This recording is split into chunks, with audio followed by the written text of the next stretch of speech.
하나님은 3등입니다. 1등은 하고 싶은 일, 2등은 내가 해야 하는 일, 그리고 3등은 하나님을 만나는 일입니다.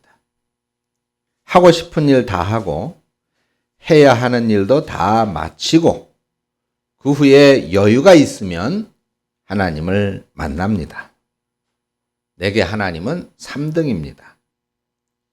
어려운 일이 생길 때에도 하나님은 3등입니다. 내 힘으로 한번 해보고 그래도 안 되면 가까이 있는 사람에게 도와달라고 하고 그나마도 안 될 때 하나님을 부릅니다. 그래서 내게 하나님은 3등입니다. 거리에서도 하나님은 3등입니다. 내게 가장 가까이 있는 사람은 내 자신.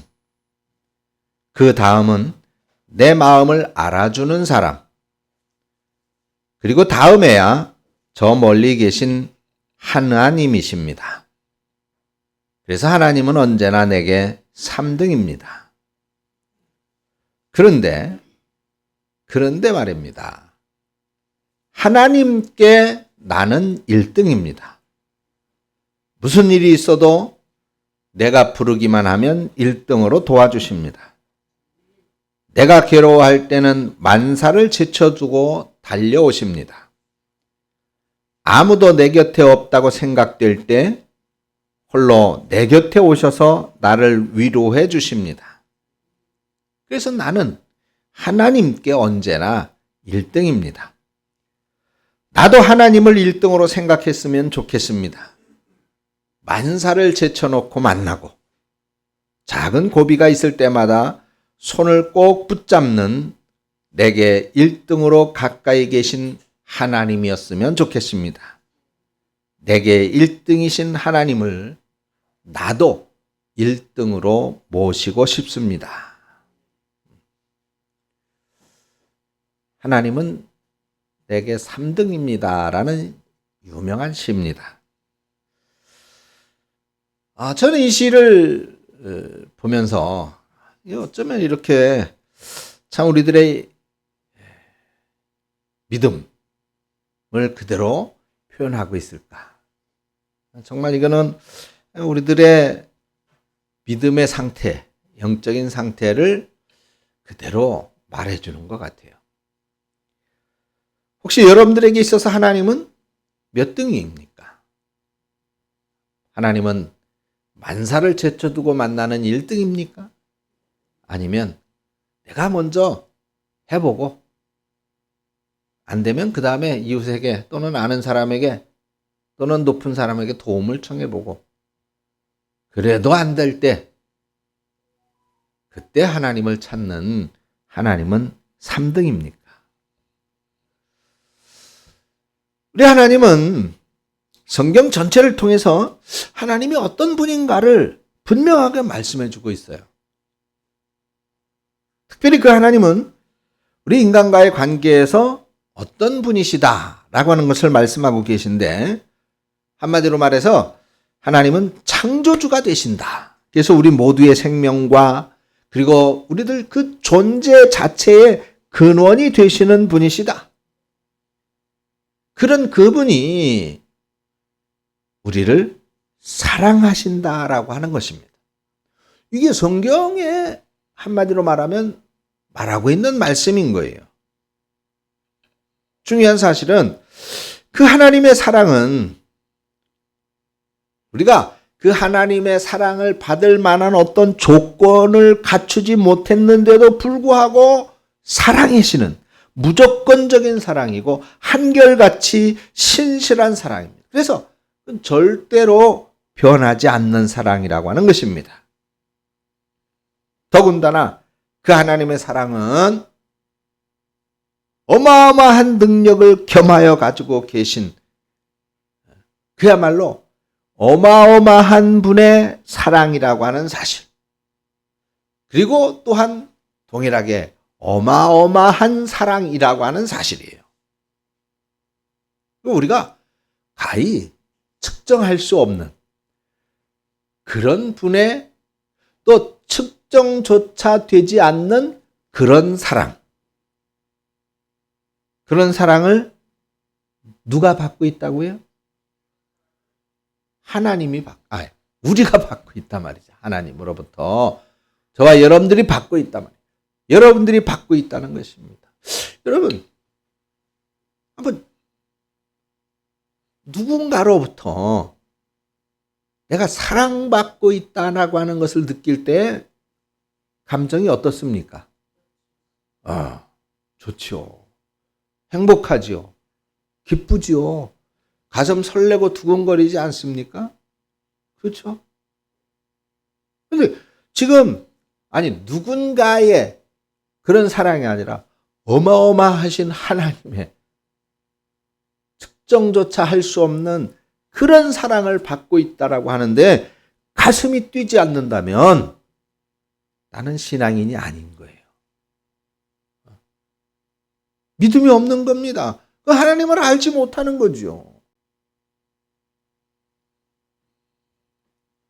우리 사랑하는 성도 여러분들은 그 하나님의 사랑을 늘 경험하면서 살기를 축원드립니다.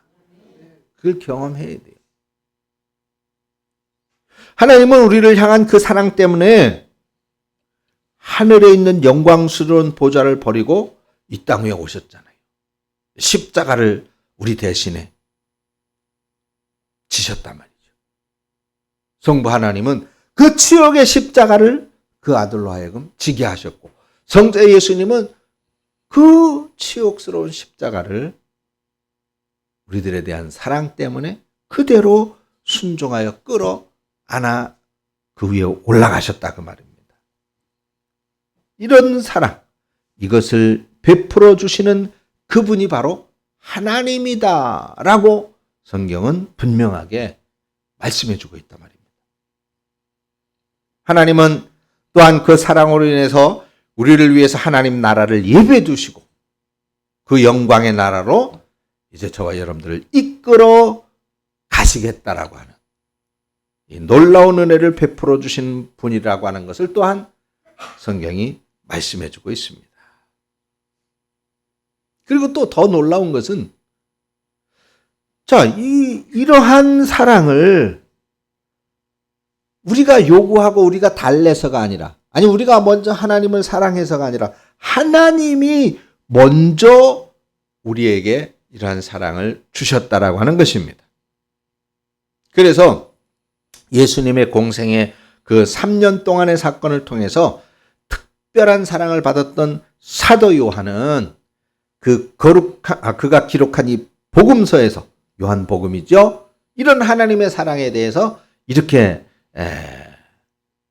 구구절절하게 우리에게 강조해주고 있습니다.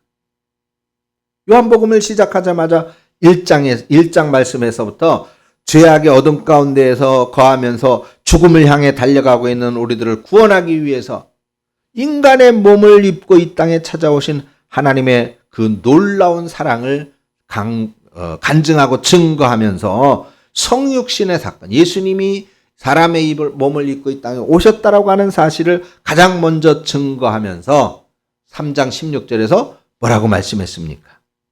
세상을 이처럼 사랑하사 독생자를 주셨으니 이는 그를 믿는 자마다 멸망치 않고 영생을 얻게 하려 하심이라 그랬습니다. 죄에 빠진 우리 인간이 어떻게 하면 구원을 받아서 영생에 이를 수 있는지를 아주 단호하게 말하고 있다고 말이죠.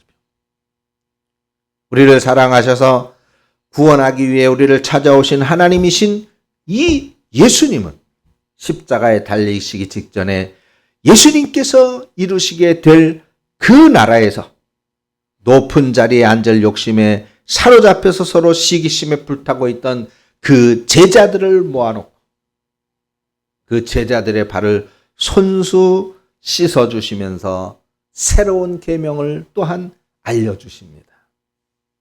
그런데 그 새로운 계명 역시 뭐라고 말씀한 요한복음 13장 34절부터 35절, 새 계명을 너희에게 주노니 서로 사랑하라. 내가 너희를 사랑한 것 같이 너희도 서로 사랑하라. 너희가 서로 사랑하면 이로써 모든 사람이 너희가 내 제자인 줄 알리라라고 말씀했습니다. 더불어 요한복음의 마지막 장인 21장에서도 실패한 베드로를 다시 찾아오시고 그리고 그를 위로하시고 그리고 그에게 재차 사명을 주시면서 주님의 사랑의 모습을 증거하고 있는데 요한일서 4장 7절부터 11절까지 말씀에서 하나님의 사랑에 대해서 분명하게 다시 한번 증거합니다. 그 하나님을 사랑해야 할 이유와 함께 그 하나님을 사랑하는 방법에 대해서 말하고 있는데 거기에 보니까 사랑하는 자들아 우리가 서로 사랑하자. 사랑은 하나님께 속한 것이니 사랑하는 자마다 하나님으로부터 나서 하나님을 알고 사랑하지 아니하는 자는 하나님을 알지 못하나니 이는 하나님은 사랑이심이라. 하나님의 사랑이 우리에게 이렇게 나타난 바 되었으니 하나님이 자기의 독생자를 세상에 보내심은 그로 말미암아 우리를 살리려 하심이라. 사랑은 여기 있으니 우리가 하나님을 사랑한 것이 아니요 하나님이 우리를 사랑하셔서 우리 죄를 속하기 위하여 화목제물로 그 아들을 보내셨음이라. 사랑하는 자들아 하나님이 이같이 우리를 사랑하셨은즉 우리도 서로 사랑하는 것이 마땅하도다. 참 정말 읽고 또 읽어도 가슴 뜨겁고 설레이는 말씀이 아닐 수 없습니다. 오늘 아침에 우리에게 주신 이 본문의 말씀 출애굽기 20장 1절부터 17절까지의 말씀은 우리 잘 알고 있는 말씀이죠. 이 말씀을 뭐라고 그럽니까? 십계명이라고 그래요. 하나님은 아브라함을 택하셔서 그한테 놀라운 은혜와 사랑을 베풀어 주셨죠. 그리고는 그와 맺은 언약대로 그 후손들인 이스라엘 백성들을 애굽에서 해방시켜 주시고 그리고 그들을 대표로 해서 모세와 함께 시내산에서 언약을 맺으셨습니다. 그 언약, 그 약속은 무엇이었습니까? 하나님은 그 이끌어낸 그들의 하나님이 되고 그들은 나의 백성이 될 것이다라고 하는 약속입니다. 한마디로 말해서 이게 무슨 약속이 무슨 언약입니까? 특별한 관계죠. 특별한 관계. 그래서 그 언약은 하나님의 선행적인 사랑을 바탕으로 시작이 됐고 서로 간의 사랑이 유지돼서 나가게 되는 것이고 그리고 사랑받을 권리와 함께 사랑의 의무를 담고 있는 아주 특별한 관계를 말하고 있는 것입니다. 그래서 오늘 본문은 바로 이런 특별한 관계로 묶여진 하나님의 사랑의 파트너인 이스라엘 백성들에게 그들이 하나님의 백성으로 하나님의 백성답게 살아가면서 하나님의 사랑을 지속적으로 받아들이기 위한 삶의 방향 또는 삶의 방법들에 대한 원칙을 제시해주고 있는 거예요. 그 원칙이 바로 10가지인 겁니다. 십계명인 거예요. 그런데 이 10가지 여러분 10가지 다 외우고 있는 분 손 들어보세요. 10가지 다 십계명 없지. 그래서 하나님께서는 이걸 그래 내가 너희들 안다. 그거 다 외우려면 머리 뽀개지겠지. 그래서 내가 이걸 줄여줄게. 그래서 줄인 것이 뭡니까? 예수님이 말씀하셨죠. 보이지 않는 하나님을 사랑하고 보는 바 내 이웃을 사랑하라고 하는 것입니다. 그래서 십계명은 줄여 압축시키면 딱 두 마디예요. 하나님 사랑, 이웃 사랑. 따라 하십시다. 하나님 사랑, 이웃 사랑. 그래요. 십계명은 우리에게 그것을 말하고 너희가 내 계명 그래 이거 다 지켜. 다 지켜야 돼. 그게 너와 내가 맺은 관계야. 언약이야. 약속이야. 그렇게 하면 내가 바로 너의 하나님이 될 것이고 너는 내 백성이 될 것이야. 근데 하나님, 이거 다 외우기도 힘든데 어떻게 이 약속대로 살아요? 그래. 그러면 이렇게 하나님을 사랑하고 네 이웃을 사랑해. 얼마나 좋은 하나님입니까?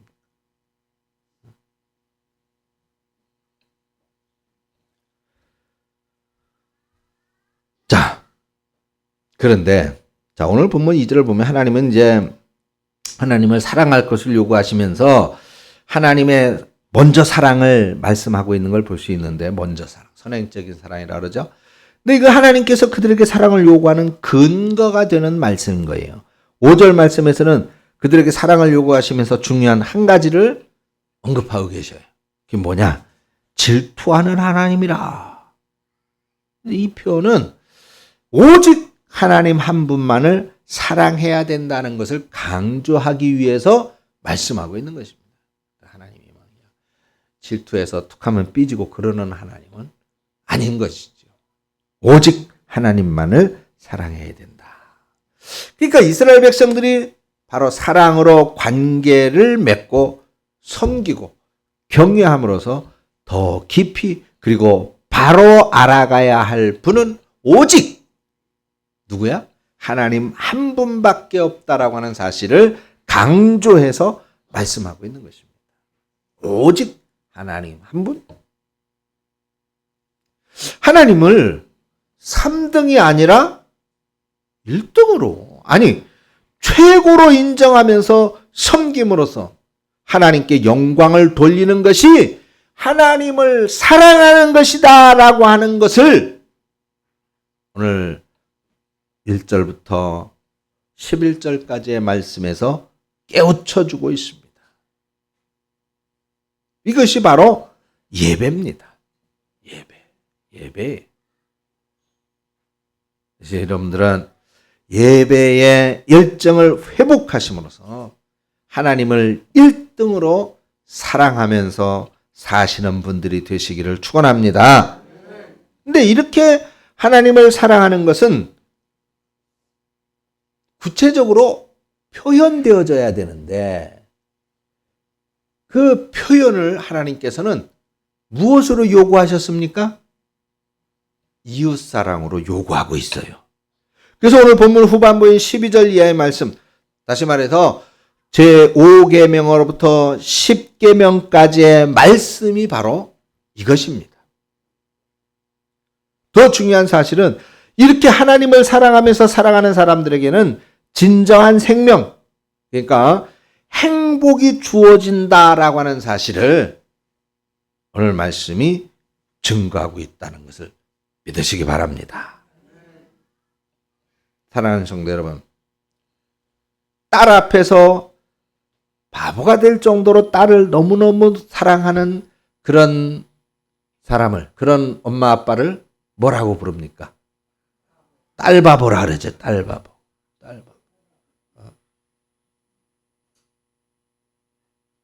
우리 사모 같은 경우는 손주바보. 그냥 손주 너무너무 사랑합니다. 네. 하나님만 생각하고 하나님만 바라고 하나님을 정말로 내 인생의 내 삶의 1등으로 여기는 그런 사람은 우리가 하나님 바보라고 말할 수 있을 것 같아요. 하나님 바보. 근데 하나님은 하나님에게 그런 말을 붙이기가 좀 그렇습니다만 하나님은 정말로 저와 여러분들을 너무너무 사랑하셔서 그래서 예수님을 주셨잖아요. 고난의 길, 그 죄의 값을 치르게 하기 위하여 고난의 길을 걷게 하시고 십자가에 못 박아 죽으시게 했잖아요. 그럼 하나님은 무슨 바보라고 그래야 될 것 같아요? 아니, 하나님을 무슨 바보라 그래요? 그냥 통칭으로 하면 사람 바보라고 해야 되겠죠? 인간 바보, 사람 바보. 더 구체적으로 말하면 나의 바보, 나의 바보, 내 바보. 나만 사랑하니까 내 바보라고 말할 수 있겠죠. 여러분, 그런 하나님을, 그런 위대한 사랑으로 우리를 감싸고 계시고 그 사랑을 우리에게 증명하기 위하여 예수를 보내주시고 그리고 우리로 영원한 하나님의 나라를 소유케 하시는 내 바보, 나의 바보 하나님의 사랑을 우리가 정령이 안다면 그러면 우리가 하나님 사랑을 어떻게 드러내고 표현해야 되는가? 그것은 내 삶에서 하나님이 3등이 아니라 1등이 되도록 해야 되지 않겠습니까? 1등이 되도록. 아니, 1등보다도 더 최고! 하나님은 나의 최고이심을 날마다 고백하며 살아야 되지 않겠습니까? 이 사순절 기간에 우리는 무엇을 묵상하고 또 어떠한 은혜로 살아가고 있습니까? 아예 묵상조차 하지 못할 정도로 바쁘게만 사십니까? 정말로 이 사순절 기간이야말로 나 중심의 욕심스러운 모습인 이 인본주의 신앙을 버리고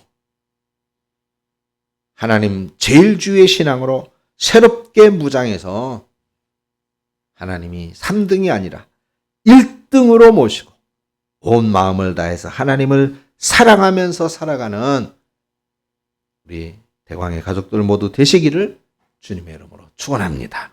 기도하겠습니다. 하나님 아버지, 정녕 돌이켜보면 하나님은 늘 내 삶에서 저만치 몇 번째 순위에 멀찍이 있는 것을 보게 됩니다. 늘 내 것이 우선이었고 내 삶이 먼저였고 내 생각이 가장 앞섰습니다. 우리를 위하여 이토록 사랑하셔서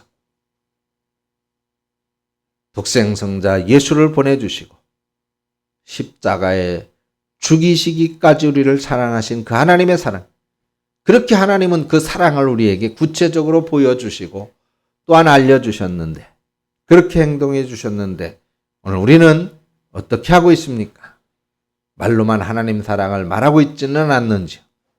어리석은 죄악을 용서하시고 이 사순절 기간만이라도 정령이 하나님을 3등이 아니라 내 삶의 1등으로 묵상하며 여길 수 있도록 그렇게 영안을 열어 하나님을 바라보고 열심 있는 믿음의 삶으로 모든 것에서 우리의 삶 속에서 하나님을 가장 먼저 생각하고 하나님께 가장 먼저 감사하며 하나님께 가장 먼저 영광 돌리는 믿음의 삶을 살아갈 수 있도록 인도하여 주시옵소서. 예수님의 이름으로 기도합니다. 아멘.